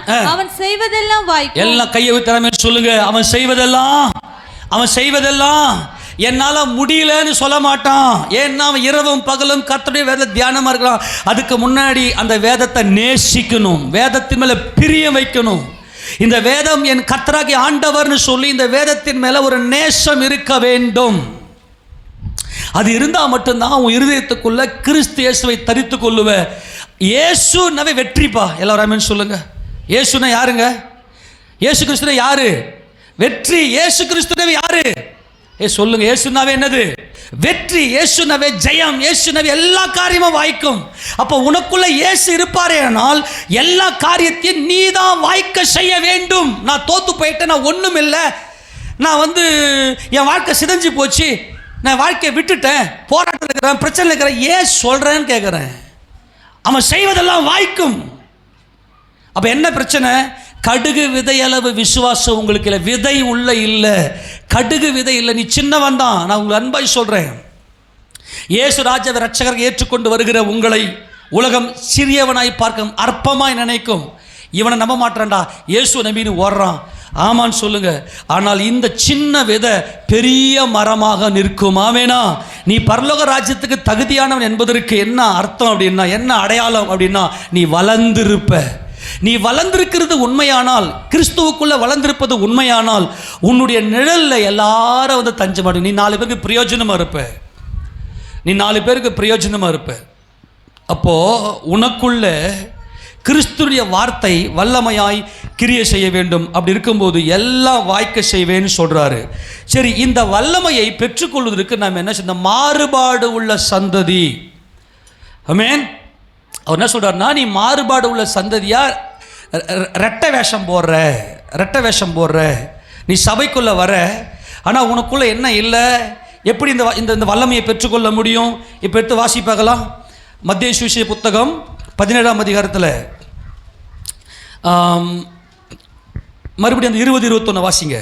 அதற்கு இயேசு, உங்கள் அவிசுவாசத்தினாலே தான், கடுகு விதையளவு விசுவாசம் உங்களுக்கு இருந்தால் நீங்கள் இந்த மலையை பார்த்து இவ்விடம் விட்டு அப்புறம் போ என்று சொல்ல அது அப்புறம் போம். உங்களால் கூடாத காரியம் ஒன்றுமிராது என்று மெய்யாகவே உங்களுக்கு சொல்லுகிறேன். இந்த ஜாதி பிசாசு ஜெபத்தினாலும் உபவாசத்தினாலுமே அன்றி மற்றெவ்விதத்திலும் புறப்பட்டு போகாது. எல்லாம் கவனி, இது பெரிய மலை. இந்த கடுகு விதை உங்க இருதயத்துக்குள்ள வராமல் இருப்பதற்கு என்ன காரணம் அப்படின்னா, ஜெபிக்கிறது கிடையாது, ரெண்டாவது உபவாசிக்கிறது கிடையாது. கர்த்தரே இங்க தெளிவா சொல்றாரு, நீ நல்லா ஜெபிக்கணும். ஜெபம் அப்படின்னா என்ன அர்த்தம்? அந்த ஜெபம் கரெக்டாக அந்த குறிப்பிட்ட நேரத்தில், இப்போ காலையில் 4 மணிக்கு எழுந்துக்கிறீங்க, இல்லை 5 மணிக்கு எழுந்துக்கிறீங்க, 6 மணிக்கு எழுந்துக்கிறதுல ஜெபமே கிடையாது. இந்த மாறுபாடு உள்ள சந்ததியாக இருக்கிறான் பாரு, நடிக்கிறான் பாரு. இப்போ சபையில் இருக்கிற எல்லாருமே இப்போ என்ன பிரச்சனை தெரியுமா? ஐயோ, இவங்க சர்ச்சிலும் இருக்கிறாங்க, இந்த மாதிரி பாவத்தெல்லாம் பண்ணுறாங்களே. பாவம் பண்ணுறவங்களெல்லாம் ஏசப்பா சபைக்கு தான் கூப்பிடுறாரு. பாவம் பண்ணுறவங்க எங்கே தான் இருப்பான்? சர்ச்சில் தான் இருப்பான். நல்லா புரிஞ்சுக்கணும். பாவிகளை நேசிக்க தான் கிறிஸ்து இந்த உலகத்துக்கு வந்தார். அவங்க வாழ்க்கை சிதைந்து போயிருக்கும், அவங்கள உள்ள கூப்பிட்டு அவங்க வாழ்க்கையை சீர்படுத்தி இந்த கடுகு விதையை உங்கள் இருதயத்துக்குள்ள கொண்டு வாங்கன்னு சொல்லுவார் ஆண்டவர். அவங்க என்ன பண்ணுவாங்க? இதயத்தை திறந்து கொடுக்க மாட்டாங்க. நீ அமைதியாக இருந்துடணும். கர்த்தாவே அவங்களோட நீங்கள் பேசுங்கப்பா நீ சொல்லிடணும். ஏன்னா இவங்க என்ன பண்ண மாட்டாங்கன்னா, ஜெபம் பண்ண மாட்டாங்க. அவங்க வீட்டில் ஜெபம் தனிப்பட்ட ரீதியில் நீ எப்பேற்பட்ட கோடீஸ்வரனா இருந்துக்க, உன் பிஸ்னஸ் இரவும் பகலமாக இருக்கிற வச்சுக்க, உனக்கும் கிறிஸ்துவுக்கும் தேவனுக்கும் ஒரு தனிப்பட்ட உறவு ஜெபம் உன் வாழ்க்கையில் இல்லைன்னா நீ மாறுபாடு உள்ள சந்ததி என்பதை புரிந்து கொள். தேவனுடைய நியாயத்தீர்ப்பில் வெக்கப்பட்டு போயிடுவ. உன் குடும்பத்தை தேவனுடைய குடும்பமாக மாற்றுவதற்காகத்தான் கிறிஸ்து இந்த உலகத்தில் கொடுக்கப்பட்டிருக்கிறார். ரெண்டாவது, உபவாசம் இருக்காது. தனிப்பட்ட ரீதியில் நான் இதெல்லாம் பலமுறை சொல்லிட்டேன் உங்களுக்கு. தனிப்பட்ட ரீதியில் உங்களுடைய பாவங்களை குறித்து உணர்ந்து தேவ சமூகத்தில் உபவாசித்து ஜெபிக்கக்கூடிய இந்த ஜெபத்தில் மட்டும்தான் கடுகு விதையாக மாறும். அது பரலோக ராஜ்யம், உனக்குள்ள பரலோக ராஜ்யம் இருக்கிறது என்பதற்கான அடையாளம் என்னவென்றால், இந்த கடுகு விதையாகி நீ 4 பேருக்கு ஒரு சாட்சியாய் அது அது அது வளர்ந்திருக்கணும். சபையில் இருக்கிறவர்கள் உன்னை கண்டு உன்னை பார்த்தாலே அவங்க மனம் திரும்பணும். அதான் அந்த மரம், அந்த கடுகு விதை வளர்ந்திருக்கிறது. அது மரமாகி எல்லாரும் அங்கே தஞ்சமடைய கான்செப்ட் என்னன்னா, ஜபமே இருக்காது. சர்ச்சுக்குள்ளே வருவேன், நான் சர்ச்சுக்கும் வரேன், நீ உக்காந்துட்டு போகிறது என்ன? இது சினிமா தியேட்டரா? இது நானும் சர்ச்சுக்கு வந்தேன், நான் சர்ச்சுக்கு தானே போகிறேன் அப்படி மட்டும் ஏன் என் வாழ்க்கையில் ரொம்ப போராட்டமே இருக்குது. நல்லா கவனி, எது உன்னை ஜபத்துக்கு நேராக நடத்தும் தெரியுமா? கடுகு விதையளவு அந்த விசுவாசம், அந்த கடுகு விதையினுடைய வல்லமை. இயேசு கிறிஸ்து யார்? இயேசு கிறிஸ்துடைய வல்லமை என்ன? அவர் எப்பேற்பட்ட தேவகுமாரனா இருக்கிறார்னு அவரை குறித்த ஒரு ஃபோக்கஸ் உன் இருதயத்துக்குள்ள, அவருடைய வல்லமையை நீ தியானம் பண்ணி உள்ள கொண்டு போவ பாரு. அப்பதான் உன் வாழ்க்கை மாறும். அப்போ கர்த்தர் என்ன சொல்றாருன்னா, இப்படிப்பட்ட ஒரு வல்லமை உனக்குள்ள வரணும்னா, என்னால் கூடாத காரியம் ஒன்றுமே இல்லை அப்படின்னு சொல்லக்கூடிய வல்லமை உனக்குள்ள வரணும்னா, உனக்குள்ள ஒரு தனி ஜப வாழ்க்கை உனக்குள்ள இருக்கணும். நீயே ஜபமானத பட்சத்தில் உன் பிள்ளைங்களை எப்படி ஜபத்தில் நடத்துவ? இல்லை கவனிக்கிறீங்களா? உனக்குள்ளேயே ஜபம் இல்லாத பட்சத்தில், உனக்குள்ளேயே உன் பாவத்தை உணரக்கூடிய முடியாத நிலையில் இருக்கிற நீ எப்படி உன் பிள்ளைகளுடைய பாவத்தை நீ கரெக்ஷன் பண்ணுவ? நம்ம பாவ உலகத்தை தான் வாழ்ந்து இருக்கிறோம். பாவம்னா என்னன்னு உத்து பார்த்தீங்கன்னா அலறுவீங்க. நீங்கள் இந்த உபவாசம் என்பது அர்த்தம் என்னன்னா, பாவத்தை உணரக்கூடிய உணர்வு. ஜெபம் என்பது தேவன் மேல் இருக்கிற தனியாத தாகம், அன்பு. தேவன் மேல வைக்கிற அந்த அன்பு தான் ஜெபம். அந்த தேவன் மேல வைக்கிற அந்த அன்புல உன் பாவத்தை உணரக்கூடிய உணர்வு ஏற்பட்டதுமே நீ உபவாசத்துல உட்கார்ந்து ரெட்டுடுத்தி சாம்பலில உட்கார. நீ இனிமே பாவமே செய்யாத மாதிரி மற்றவங்களுடைய பாவத்தை ஊத்து பார்த்து உட்காந்துருப்ப. உங்ககிட்ட என்ன நீதி இருக்கு சொல்லுங்க பார்க்கலாம். யார்கிட்டே சொல்லுங்க, என்கிட்ட ஒரு நீதி இருக்குதுன்னு. நம்ம கிட்ட ஒரு நீதி கிடையாது. இயேசு கிறிஸ்து மட்டுமே நம்முடைய நீதியா இருக்கிறார். ஆமென் சொல்லாமா? அப்போ இந்த ஜெபம் என்பது தேவன் மேல் வைக்கிற அன்பும், உபவாசம் என்பது தன்னுடைய பாவத்தை உணரக்கூடிய உணர்வும். இப்படி உட்கார்ந்து நீ ஜெபம் பண்ணி உபவாசம் பண்ணாதான் இந்த கடுகு விதையினுடைய வல்லமை உனக்குள்ளே கிரியை செய்ய ஆரம்பிக்கும். இந்த கடுகு விதை உனக்குள்ளே வளர ஆரம்பிக்கும். அந்த வளருதல் என்பது எல்லாருக்குள்ளேயுமே ஒரு நிழலை கொடுக்கிற ஒரு அனுபவம். உன்னை ஒரு சாட்சி உள்ள ஒரு மனிதனாக உன்னை நிறுத்தும். அதுதான் அந்த வளர்ச்சி. அந்த சாட்சியில தான் எல்லாரும் உன் நிழல்ல தஞ்சம் அடைவார்கள். தேவனுக்கு நோக்கமே பிறன் மேல வைக்கிற அன்பு. உண்மையிலே நீ தேவனை நேசிக்கிற அப்படின்னா மற்றவங்க மேலே வைக்கிற அந்த அன்புல தான் எல்லா விதமான அந்த ஒரு தேவ அன்பு உங்ககிட்ட பரிபூர்ணப்படும். அப்போ இந்த ஜாதி பிசாசு ஜபத்தினாலும் உபவாசத்திலும் அன்றி மற்ற எவ்விதத்திலும் என்ன பண்ணாது, புறப்பட்டு போவாது. உங்ககிட்ட இருக்கிற பிரச்சனை உன்னை விட்டு வெளியே போகணும்னா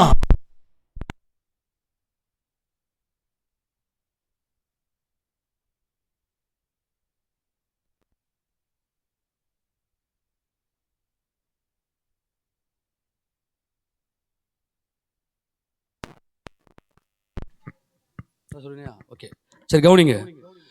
நமக்குள்ள இருக்கிற அந்த பிரச்சனை நம்ம விட்டு வெளியே போகணும் அப்படின்னா நல்லா கவனிங்க.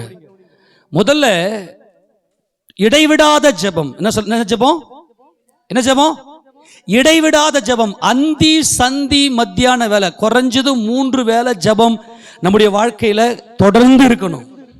தொடர்ந்து இருக்கணும். இயேசு ராஜாவை நோக்கி பார்த்து, இயேசு கிறிஸ்து நாமத்துல பிதாவை நோக்கி பார்த்து நல்லா அவரை நீங்க ஜெபிக்கணும். அவரை நோக்கி பார்த்து ஜெபி. எக்கோ கம்மி பண்ணு, லாஸ்ட்ல இருக்கு எக்கோ. நல்லா கவனிக்கிறீங்களா? எல்லாம் கவனி. ரெண்டாவது இந்த பிரச்சனை தீரவே இல்லை. இந்த போராட்டம் என்னை விட்டு போகவே மாட்டேங்குது. என் குடும்பமா நான் கர்த்தரை ஆராதிக்க நினைக்கிறேன், என் புருஷன் ரட்சிக்கப்பட மாட்டேங்கிறாரு, என் பிள்ளைங்க அடங்க மாட்டுறாங்க, அல்லது கடன் பிரச்சனை குறைன்னு பார்த்தா அதிகமாகிக்கினே இருக்குது, பிரச்சனை பெருசா இருக்கிற மாதிரி தெரிஞ்சதுன்னு வச்சுங்களேன், உடனே உட்காந்து உபவாசம் பண்ணி உங்க பாவங்களை உணருங்க. உங்க பாவங்களை உணருங்க. உபவாசம் ஒவ்வொரு கிறிஸ்தனுடைய வாழ்க்கையிலும் தனிப்பட்ட ரீதியில உபவாசம் கண்டிப்பா இருக்கணும். ஏன் தெரியுமா? கர்த்தர் சொல்றாரு பாருங்க, லூக்கா சுவிசேஷம் 10ஆம் அதிகாரத்துல இந்த உபவாசத்தை குறித்து பேசுகிறார். லூக்கா சுவிசேஷம் 10ஆவது அதிகாரம் அதுல 13வது வசனத்தை வாசிக்கலாம். கோராசின் பட்டணமே உனக்கு ஐயோ. எப்பா கவனிக்கிறீங்களா? கோராசின் பட்டணமே உனக்கு ஐயோ அப்படின்றாரு. யாரை பார்த்து சொல்றாரு? அந்த பட்டணம் யாரு? நீதான் அந்த பட்டணம். உனக்கு ஐயோ. பெத்சாயிதா பட்டணமே உனக்கு ஐயோ. உனக்கு ஐயோ. உங்களில் செய்யப்பட்ட பலத்த செய்கைகள் தீருவிலும் சீதோனிலும் செய்யப்பட்டதானால் அப்பொழுதே ரெட்டுடுத்தி சாம்பலிலே உட்கார்ந்து மனம் திரும்பி இருப்பார்கள். அல்லேலூயா. எத்தனை பேர் உண்மையிலே ஏசப்பா என் வாழ்க்கையில அற்புதம் செய்து விசுவாசிக்கிறீங்க? ஆமேனா? இப்ப உங்களுக்கு தான் ஐயோன்றாரு. உனக்கு செஞ்ச இந்த அற்புதத்தை வெளியில் இருக்கிற யாருக்காவது செஞ்சிருந்தேன்னா அவன் உடனே, அப்பா நான் ஒரு பாவி, இயேசு கிறிஸ்துவே நீர் தேவனுடைய குமாரன், இந்த பூமியை ஆளுகை செய்ய போற ராஜாதி ராஜா நீரே, என்கிட்ட இருக்கிற பாவத்தை எல்லாம் கழுகுப்பான்னு சொல்லி ரெட்டுடுத்தி சாம்பலில உட்கார்ந்து உபவாசம் பண்ணி ஜெபம் பண்ணி இருப்பான். உன் வீட்டில் உபவாசம் இருக்கா? உபவாசம் இருக்கா? நல்லா கவனி. ஏசப்பா வருகைக்கு நான் போக போறேன், ஏசப்பா வருகை வந்துருச்சு, அப்படி வருகைக்கு நான் போகணும் அப்படின்ற ஒரு எண்ணம் உங்களுக்குள்ள இருக்கும்னா உன்னால கூடாத காரியம் ஒன்றும் இல்லை என்கின்ற நிச்சயத்தில் இருக்கணும். பூமியில உன் ஆத்துமாவை சஞ்சலப்படுத்தக்கூடிய எந்த ஒரு காரியத்தை நீ மேற்கொண்டிருக்கணும் இயேசுவின் நாமத்துல. அப்போ இன்னமும் உன் குடும்பத்துல பிரச்சனை, உன் கணவன் இன்னமும் குடிக்கிறாரு, உன் பிள்ளைங்க உன் கண்ட்ரோலுக்குள்ள வரல, கடன் பிரச்சனை அதிகமாகிறது, இது என் மனசை சஞ்சலப்படுத்துது, போராட்டத்தில் இருக்குது அப்படின்னு சொன்னா உபவாசம் பண்ணு. உபவாசம் பண்ணு. தேவ சமூகத்தில் உட்கார்ந்து உபவாசம் பண்ணு. உனக்குத்தான் அற்புதம் செய்தேன், உன் இருதயம் தேவனை துதிக்க வேண்டும். அல்லேலூயா சொல்லுங்களேன். உங்கள் இருதயம் தேவனை துதிக்க வேண்டும். தேவனை மகிமைப்படுத்துங்கள். நீ உன் பிரச்சனையோட போராட்டம் இருப்பதற்காக தேவன் உன்னை அழைக்கவில்லை. என்னால கூடாத காரியம் ஒன்றுமில்லப்பா, இயேசு கிறிஸ்துவின் நாமத்தில் நான் எல்லாவற்றையும் செய்து மேற்கொள்ளுவேன் என்கின்ற வல்லமை ஒவ்வொரு கிறிஸ்தவனுக்குள்ளும் இருக்க வேண்டும். இதற்காகவே தேவன் தம்முடைய குமாரனை அனுப்பினார். ஆமென் சொல்லாமா? என்னால முடியலன்னு நீ சொல்லக்கூடாது. அதுதான் ஒரு உண்மையான கிறிஸ்தவன். என்ன பண்ணுவான்? இந்த பிரச்சனை ரொம்ப ஓவரா இருக்குது ஆண்டவரே, நான் உங்க சமூகத்துக்கு வரேன்னு சொல்லிட்டு உடனே உபவாசம் இருப்பான். உடனே உபவாசம். ஏன்னா இயேசு கிறிஸ்துவின் நாமத்தில் எல்லாவற்றையும் ஜெயிக்கக்கூடிய அதிகாரத்தை என் கர்த்தர் எனக்கு கொடுத்திருக்கிறார். நல்லா கவனிங்க. அங்கே போயிட்டு உபவாசம் பண்ணி என்ன பண்ணணும் தெரியுமா? உங்கள் சஞ்சலத்தில் அவர்கிட்ட சொல்லணும், நல்லா அவர்கிட்ட சொல்லணும். எடுத்து வாசிங்க பார்க்கலாம் அந்த வசனத்தை. 142வது சங்கீதம் 1ஆம் வசனத்தை வாசிங்க பார்க்கலாம். 142:1. கர்த்தரை நோக்கி, எல்லாம் எடுத்து வாசி பார்க்கலாம் அந்த வசனத்தை. கர்த்தரை நோக்கி சத்தமிட்டு கூப்பிடுகிறேன். எப்படி கூப்பிடுறீங்க? சில பேருக்கு வெக்கம். ஜெபம் பண்ணுறது ஜெபம் பண்ணுறது என்ன வெக்கம்? உனக்குள்ள கிறிஸ்து இருக்கிறாரா? நான் கர்த்தரை நோக்கி சத்தமிட்டு கூப்பிடுகிறேன். கர்த்தரை நோக்கி சத்தமிட்டு கெஞ்சுகிறேன். அவருக்கு முன்பாக என் சஞ்சலத்தை ஊற்றுகிறேன். எல்லாம் கவனிக்கிறீங்களா? அப்பா, என் மனம் சமாதானமா இருக்கணும். ஏன்னா நம்முடைய மனம் தேவனுடைய கோயில். அல்லேலூயா. நம்முடைய மனதுக்குள்ள சந்தோஷமும் மனமகிழ்ச்சியும் ஒரு சமாதானமும் ஒரு தெய்வீகமும் நம்முடைய மனசுக்குள்ள இருக்கணும். ஆனால் நம்முடைய மனசுக்குள்ள சஞ்சலமோ தவிப்போ போராட்டமோ தோல்வியோ அவமானமோ நெருக்கமோ இருக்குமேயானால் தேவ சமூகத்துக்கு போய் நம்முடைய சஞ்சலத்தை எல்லாம் நோக்கி பார்த்து அவரை நோக்கி கெஞ்சணும். அவருக்கு முன்பாக என் சஞ்சலத்தை ஊற்றுகிறேன். அவருக்கு முன்பாக என் நெருக்கத்தை அறிக்கையிடுகிறேன். எல்லாம் கவனிக்கிறீங்களா? உன் நெருக்கத்தை என்ன பண்ணணும்? எல்லாம் ஒரு ஆமென் சொல்லுங்க. உன் நெருக்கத்தை, ஆண்டவரே என்னால இந்த பாவத்தை விட முடியலப்பா அப்படின்னு சொல்லி அந்த பாவத்தை அப்படியே வாய் திறந்து சொல்லுங்க. அது அசிங்கமா கேவலமா இருக்கும் அந்த பாவம். நீ இல்ல நான் ரொம்ப நீதிமான் அப்படின்னு சொல்லி உள்ளுக்குள்ளேயே போட்டுன்னு போனா உன்னால் ஜெயிக்க முடியாது. அப்படியே அறிக்கையிடுங்க அந்த பாவத்தை. ஆண்டவரே என்னால் குடியை விட்டு வெளியே வர முடியல, ஏசப்பா எனக்கு விடுதலை கொடுங்க. நான் அதான் சொல்றேன், சபையில் யார் இருக்கணும்னா மனம் திரும்புகிற எண்ணம் உடையவர்கள். அந்த பாவத்தை விட்டு விடுதலையாக முடியாது. ஆனால் என்ன செய்யணும்னா, நான் விடுதலையாக விரும்புகிறேன் ஆண்டவரே எனக்கு உதவி செய்யுங்கப்பான்னு சொல்லி உங்களால் என்னெல்லாம் தேவையாக இருக்குதோ எல்லாத்தையும் அறிக்கை செய்யுங்க. அவர் சமூகத்தை ஜெபத்தை தெரியப்படுத்துங்க. நீங்கள் ஒன்றுக்கும் கவலைப்படாமல் உங்களுடைய எல்லா விண்ணப்பங்களையும் ஸ்தோத்திரத்தோட கர்த்தருக்கு தெரியப்படுத்துங்கள் என்று வேதம் நமக்கு சொல்லுகிறது. அப்போ என்ன செய்யணும்னாக்கா, ஜெபம் அவ்வளவு பெரிய முக்கியமானது. ஏனென்றால் தேவனாலே எல்லாம் கூடும். தேவனுடைய சமூகத்தில் ஜெபிக்கிற தேவ பிள்ளையாக என்னால் கூடாதது ஒன்றும் இல்லை. ஆமேனா? தேவனால மட்டும்தான் எல்லாம் கூடும். ஆமேனா? எல்லா காரியமும் ஆகுது இல்லையா? எல்லா மனுஷனுடைய வாழ்க்கையிலும் காரியங்கள் வாய்க்குதே, அது தேவனுடைய இரக்கம். ஆமேனா? அது பொதுவான இரக்கம். தேவனாலே எல்லாம் கூடும். தேவனுடைய சமூகத்தில் நிற்கிற தேவனுடைய பிள்ளையாகிய என்னால கூடாதது ஒன்றும் இல்லை. இதுதான் சத்தியம். ஆமேன். மறுபடியும் சொல்லுங்க போல எல்லாம் ஒரு முறை. தேவனாலே தேவனுடைய சமூகத்தில் நிற்கிற என்னால கூடாதது ஒன்றும் இல்லை. எல்லாம் மறுபடியும் சொல்லு பார்க்கலாம். Very good. அப்புறம் என்னால கூடாதது, அதுதான் ஏசப்பா சொன்னார். உன்னால கூடாது ஒன்று. நீ எல்லாரும் செய்ய மாட்ட, உன்னால எல்லாம் செய்ய முடியாது. தேவனால் தான் எல்லாம் செய்ய முடியும். ஆனா உன் வாழ்க்கையில கூடாதது ஒன்று எதுவும் இல்லை. ஏன்னா உனக்கு எல்லாமே தேவையா இருக்கிறது. எனக்கு இவ்வளவு சமாதானம் தேவை, இவ்வளவு சந்தோஷம் தேவை, இவ்வளவு ஒரு தேவையோடு நான் இருக்கிறேன். ஆனா வாய்க்க மாட்டேங்குதே, அப்படி என்னால் முடியலையே அப்படின்னு சொல்லக்கூடிய சொல்லு தேவ பிள்ளைக்கு கிடையாது. ஏன்னா இயேசு கிறிஸ்து நீ விசுவாசித்தனா. அப்போ நீ என்ன செய்யணும்னா, எல்லாவற்றையும் இயேசுவோட சமூகத்தில் நீ அறிக்கை செய்யும் போது அவர் என்ன செய்கிறார்? எல்லா காரியங்களையும் வாய்க்க செய்கிறார். அல்லேலூயா. ஆமென் சொல்லாமா? உங்களால் கூடாத காரியம் ஒன்றுமே இராது. அப்போ என்ன செய்யணும்னா, ஏன் இன்னைக்கு முடியலன்னு தெரிந்து கொண்டோம். ஆமேனா? என்ன பிரச்சனை? கடுகு விதையளவு விசுவாசம் நம்முடைய இருதயத்துக்குள்ளே இருக்க வேண்டும். கடுகு விதைனா இது சும்மா அற்பமா அப்படி இல்லை. உலகத்தின் பார்வையில் சிறியதாக எண்ணப்படுகிற கடுகு விதைக்கு ஒப்பா இருக்கிற இந்த வேத வசனத்தை அது விதையாக கொண்டு போனால், கடுகாக கொண்டு போகக்கூடாது, விதையாக அதை நீங்கள் உள்ளே கொண்டு போயிட்டு இரவும் பகலும் கர்த்தருடைய வேதத்தை நீங்கள் தியானிக்க ஆரம்பிச்சிங்கனாவே உங்களுக்குள்ள இயேசு கிறிஸ்துனுடைய வெற்றி உள்ள வந்துடும். அவர் நாமத்தில் நீங்கள் பிதா கிட்ட எதை கேட்டாலும் அதை செய்ய வல்லவராக இருக்கிறார். அப்போ அவர் நாமத்தில் நீங்கள் ஜெயம் எடுக்கலாம். ஆமெனா. கர்த்தர் இந்த உலகத்தில் ஊழியம் செய்த நாட்களில் தம்முடைய சீஷர்கள் சொன்ன ஒரு மாபெரும் விளக்கம் யோவான் சுவிசேஷத்தின் புத்தகம் 16வது அதிகாரத்தில், யோவான் சுவிசேஷம் 16வது அதிகாரத்தில் 23வது வசனத்தை வாசிக்கலாம். 23. அந்த நாளிலே நீங்கள் என்னிடத்தில் ஒன்று கேட்க மாட்டீர்கள். நல்லா கவனிங்க. அந்த நாளிலே நீங்கள் என்னிடத்தில் ஒண்ணுமே கேட்க மாட்டீங்க. மெய்யாகவே மெய்யாகவே நான் உங்களுக்கு சொல்லுகிறேன், நீங்கள் என் நாமத்தினாலே, எல்லாம் கவனிக்கிறீங்களா, நீங்கள் என் நாமத்தினாலே பிதாவினிடத்தில் கேட்டுக்கொள்வது எதுவோ அதை அவர் உங்களுக்கு தருவார். அல்லேலூயா. யார் நாமத்துல? இயேசுவின் நாமத்தில். எல்லாம் சொல்லுங்களேன்.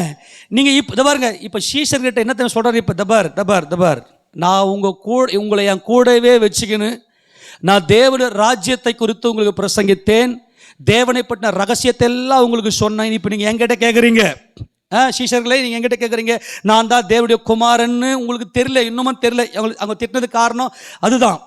ஆனா ஒரு காலம் வரும், நான் சிலுவையில் மரித்து அடக்கம் பண்ணப்பட்டு உயிர்த்தெழுந்து பிதாவாகிய தேவனுடைய வலது பார்சத்தில் உட்கார்ந்து இருப்பேன். இப்ப இயேசு கிறிஸ்து பிதாவாகிய தேவனுடைய வலது பார்சத்தில் உட்கார்ந்து இருக்கிறார். அப்ப நீங்க என்ன பண்ணுவீங்கன்னா, என் நாமத்தில் யார்கிட்ட கேட்பீங்க? அல்லேலூயா. ஜபம் எவ்வளவு பெரிய பவர் தெரியுமா? எவ்வளவு பெரிய வல்லமை தெரியுமா? யார் நாமத்தில் போறீங்க? இயேசு கிறிஸ்துவின் நாமத்தில் வேண்டுகிறேன் பிதாவே அப்படின்னு நீங்க கேட்கிற எல்லாவற்றையும் அவர் உங்களுக்கு தருகிறார். உங்களால் கூடாத காரியம் ஒன்றுமில்லை. ஏனென்றால் தேவனுடைய பிள்ளை நான். அல்லேலூயா. இயேசு கிறிஸ்து அதுக்கு தான் வந்தார். மாறுபாடு உள்ள சந்ததியே, இன்னும் எப்படா தேவ சந்ததியா வர போறீங்க? என்னை உங்கள் இருதயத்தில் தரித்து கொண்டால் தான் நீங்கள் தேவ சந்ததி. தேவன் தம்முடைய நமக்கு நித்திய ஜீவனை கொடுத்திருக்கிறார். தேவன் நமக்கு என்ன கொடுத்திருக்கிறார்? நித்திய ஜீவனை கொடுத்திருக்கிறார். அந்த ஜீவன் அவருடைய குமாரனாகிய இயேசு கிறிஸ்துவுக்குள் இருக்கிறது என்பது அந்த நிச்சயமாம். ஆக இந்த பூமியிலே மனுஷனாக வந்த இயேசு ராஜாவை நீ உட்கார்ந்து எவ்வளவு நீ தியானிக்கிறையோ எல்லாவற்றையும் நீ வெற்றி பெற்று தேவனுடைய சமூகத்தில் ஒரு முழு மனிதனாக உன் குடும்பம் கட்டப்படணும். ஆமெனா. உன் குடும்பம் என்ன பண்ணணும்? எல்லாம் சொல்லுங்க. உன் குடும்பம் கட்டப்பட. உன் குடும்பம் கட்டப்படலை, அது உன் ஆத்மாவை சஞ்சலப்படுத்துது. மறுபடியும் அந்த வசனத்தை கூட வாசிங்க. 143ஆம் சங்கீதம் 11ஆம் வசனத்தை வாசிங்க. 143ஆம் சங்கீதம் 11 வாசிங்க பார்க்கலாம். கர்த்தாவே உம்முடைய நாமத்தின் நிமித்தம் என்னை உயிர்ப்பியும், உம்முடைய நீதியின்படி என் ஆத்துமாவை இடுக்கத்திற்கு நீங்களாக்கி. ஆத்துமாவை கவனிங்க எப்படி கேட்கிறாரு பாருங்க ஜபத்துல. கர்த்தாவே உம்முடைய நாமத்தின் நிமித்தம் என்னை என்ன பண்ணுங்க? உயிர்ப்பீங்க ஆண்டவரே. அநேக காரியங்களினால் நான் மரித்து போயிருக்கிறேன், என்னை உயிர்ப்பியும். அப்புறம் உம்முடைய நீதியின்படி என் ஆத்துமாவை இடுக்கத்திற்கு நீங்களாக்கிவிடும். உம்முடைய கிருபையின்படி என் சத்துருக்களை அழித்து என் ஆத்துமாவை ஒடுக்குகிற யாவரையும் சங்காரம் பண்ணும் நான் உமது அடியேன். அல்லேலூயா. அப்போ உன் ஆத்துமாவை யாரெல்லாம் சஞ்சலத்தை ஏற்படுத்துறாங்களோ, உன் ஆத்துமாவை யாரெல்லாம் ஒடுக்குறாங்களோ, ஆண்டவரே எல்லாவற்றிலும் இருந்து எனக்கு விடுதலை கொடுங்கப்பா அப்படின்னு நீ ஆண்டவர்கிட்ட உட்கார்ந்து உனக்குள்ள ஜபம் இருக்குமே, ஆனால் உன் பாவத்தை உணரக்கூடிய அந்த உணர்வு உன் ஆத்மாவில் இருந்து நீ உபவாசத்தோடு தேவ சமூகத்துக்கு நீ போவனா, உனக்குள்ள தேவன் ஒரு வல்லமையை கொடுக்கிறார். அந்த வல்லமையினால என்னால் கூடாத காரியம் ஒன்றுமே இல்லை அப்படின்னு நீ சொல்லுவ. அல்லேலூயா. அப்போ இதுதான் சொல்றாரு. அதை உன் ஆத்மாவை ஒடுக்கக்கூடிய, உன் ஆத்மாவை சஞ்சலப்படுத்தக்கூடிய எந்த ஒரு காரியமும் தேவனுடைய பிள்ளைகளுக்கு இருக்கக்கூடாது. காரணம், தேவன் அவர்களை நேசிக்கிறார். அவருடைய இருதயம் மனமகிழ்ச்சினால் கம்பீரிக்க வேண்டும் என்று தேவன் விரும்புகிறார். அப்போ நம்ம செய்ய வேண்டியதெல்லாம் ஒரே ஒரு காரியம், ஏசப்பா உங்கள் நாமத்தின் நிமித்தம் என்னை உயிர்ப்பீங்க. யார் நாமத்தின் நிமித்தம்? இயேசு என்ற நாமத்தை அறிக்கை பண்ணிக்கினே இருங்க. இப்போல்லாம் நிறைய பேர் என்ன தெரியும் பண்ணுறாங்க? பொதுவாக கடவுள் அப்படின்னு சொல்ல ஆரம்பிச்சிட்டாங்க. நிறைய பேர் என்ன பண்ண, கடவுள் வராரு, கடவுள் என் வாழ்க்கையில் இடைப்பட்டார், கடவுள் கனவுல வந்தார், அப்படிலாம் சொல்லக்கூடாது. இயேசுன்ற நாமத்தை நீங்கள் அறிக்கை செய்ய வேண்டும். ஆமேனா. நான் சொல்லணும், இயேசுன்ற நாமத்தை நீங்கள் சொல்லணும். கர்த்தாவே உம்முடைய நாமத்தின் நிமித்தம் என்னை உயிர்ப்பியும், உம்முடைய நீதியின்படி என் ஆத்துமாவை இடுக்கத்திற்கு நீங்களாக்கி விடும். இதை நீ கேட்கணும். நீ எல்லாம் கவனிக்கிறீங்களா? கேட்குறீங்களா? நீ தேவ பிள்ளை, ஒரு சக்ஸஸான ஒரு ஆண்மகன் அல்லது ஒரு சக்ஸஸான ஒரு குடும்ப தலைவி அல்லது சக்ஸஸான ஒரு சகோதரனாக ஒரு பிள்ளையாக இருக்கிற அப்படின்னா இயேசு கிறிஸ்துவின் நாமத்தில் ஜெபிக்க வேண்டும். என்னால் கூடாத காரியம் ஒன்றுமில்லை என்கின்ற அந்த கான்செப்டுக்குள்ளே, அந்த ஒரு வல்லமைக்குள்ளே நீ வரணும்னா அதுக்கு முதல்ல நல்ல என்ன தேவைன்னா நல்ல ஜப ஆவி உனக்குள்ளே வேண்டும். தேவன் மேலே அன்பு கூர்ந்து இரவும் பகலும் ஒரு சமூகத்தில் உட்கார்ந்து போராடி ஜெபிக்கிற அந்த ஜபமும், தன்னுடைய பாவத்தை உணர்ந்து உபவாசத்தோடு தேவ சமூகத்துக்கு போய் உபவாசத்தோடு தேவனுடைய சமூகத்தில் உட்கார்ந்து ஜெபிக்கிற அனுபவம் இருந்துச்சுன்னா இந்த ஒரு அதிகாரத்தை தேவன் நமக்கு கொடுக்கிறார். அல்லேலூயா. அப்படியே செக் பண்ணிங்க பார்க்கலாம், உங்கள் வாழ்க்கையில் ஜபம் எப்படி இருக்குது. அப்படி இல்லைன்னா இன்னைக்கு கர்த்தர் என்னோட பேசினார். அல்லேலூயா. இன்னைக்கு ஆண்டவர் என் கூட பேசினார். நான் தான் முன்னாடி இருந்த அந்த விசுவாசத்தை விட்டு கொஞ்சம் வழி விலகி போயிட்டுருக்கிறேன். என் வாழ்க்கையில் ஜபம் அவசியம் என்பதை புரிந்து கொண்டு ஜெபிக்க ஆரம்பிங்க. அதே போல் உங்களுடைய பாவங்கள் எல்லாம் உணர்ந்து தேவனுக்கு முன்பதாக அறிக்கையிட்டு உபவாசம் பண்ணி ஜெபிக்கக்கூடிய அந்த உபவாச ஜபத்தையும் உங்கள் வாழ்க்கையில் கண்டினியூ பண்ணிக்கினீங்கன்னா கர்த்தராகிய இயேசு கிறிஸ்துவின் நாமத்தில் உங்களால் கூடாத காரியம் ஒன்றுமே இல்லை. உங்களுடைய சத்துருக்களை எல்லாவற்றையும் கர்த்தர் சங்காரம் பண்ணுவார். கர்த்தர் சொல்கிறது போல் உங்களுக்கு எந்தெந்த விஷயத்திலெல்லாம் நீங்கள் மரித்து போயிருக்கிறீங்களோ எல்லாவற்றையும் உயிர்ப்பிப்பார். உங்கள் ஆத்மாவை நெருக்குகிற, உங்கள் ஆத்மாவை ஒடுக்குகிற எந்த ஒரு காரியமும் உங்களை தொடாது. அந்த அளவுக்கு இயேசு கிறிஸ்துடைய வல்லமை உங்களுக்குள்ளே கிரியை செய்ய ஆரம்பிக்கும். அல்லேலூயா. ஆமென் சொல்லாமா? எத்தனை சந்தோஷமாக இருக்கிறது. இதுதான் இயேசு கிறிஸ்து தம்முடைய பிள்ளைகளுக்கு கொடுத்த அதிகாரம். தேவனாகிய கர்த்தர் தம்முடைய குமாரனாகிய இயேசு கிறிஸ்துவின் மூலமாய் நமக்கு கொடுத்திருக்கிற அதிகாரம். எல்லாவற்றையும் ஜெயங்கொண்டவர்களாய் நாம் தேவ சபையில் நிற்க வேண்டும். அவருடைய பரிசுத்த நாமத்துக்கே மகிமை உண்டாவதாக. எல்லாரும் முழங்கால் படிட்டு ஆண்டவருக்கு நாம் நன்றி சொல்லி, பரலோக தகப்பனே நாங்கள் உம்மை ஸ்தோத்திரித்து உம்மை நாங்கள் மகிமைப்படுத்துகிறோம். ஆண்டவர் எல்லாம் ஒப்பு கொடுக்கலாம்.